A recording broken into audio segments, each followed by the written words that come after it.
در سال 2016 بر اثر حالت‌های فوق‌العاده 138 نفر شهروندان تاجیکستان وفات دیدند که از این تنها 50 نفر جوانان سن تا 17 ساله می باشد و 80 نفر دیگری آنها از 17 به بالا بوده است. در این باره کمیته حالت‌های فوق‌العاده و مدافع گرجدانی نزد حکومت جمهوری تاجیکستان اطلاع داد. امسال هم در جمهوری تاجیکستان حالت‌های فوق‌العاده زیاد به قید گرفته شدند. در نتیجه آفت‌های طبیعی امساله که ما به قید گرفتیم 20 نفر شهروندان جمهوری تاجیکستان به هلاکت رسیدند. اینچنین 118 نفر دیگر با سبب‌های آب‌بازی و در حالت مستی بودن، اینچنین بر اثر صدمه‌های نقلیاتی غرق شدند.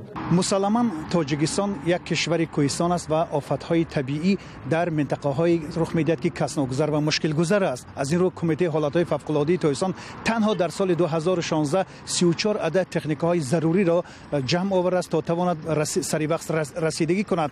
اما کمیته حالت‌های فوق‌العاده تاجیکستان میگوید که چرخبال ندارد.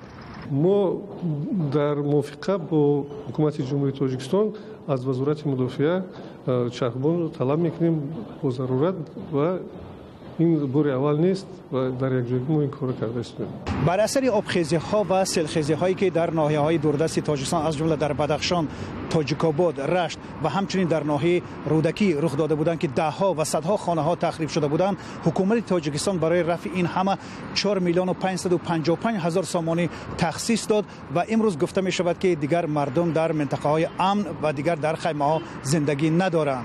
موافق معلوماتی که ما تو امروز داریم، علاوه 101 خانه‌ای که بر اثر آفت‌های طبیعی ضرر دیده بودند پورا ترمیم کرده شدند، به اهالی داده شد و 30 عدد خانه‌ای که حالا در کدوم منطقه میتونید نام ببرید؟ در مثلا در بدخشان و منطقه رشت بعضی خانه‌ها موندن که تو موسم گرمی موقوف گذاشته شده است. کمیته حالت‌های فوق‌العاده تاجیکستان تصمیم گرفته است که در سال 2017 تکنیک‌های زیادی از روسیه وارد کند و این تکنیک‌ها اصلا از طریق راه به تاجیکستان وارد کرده می‌شوند.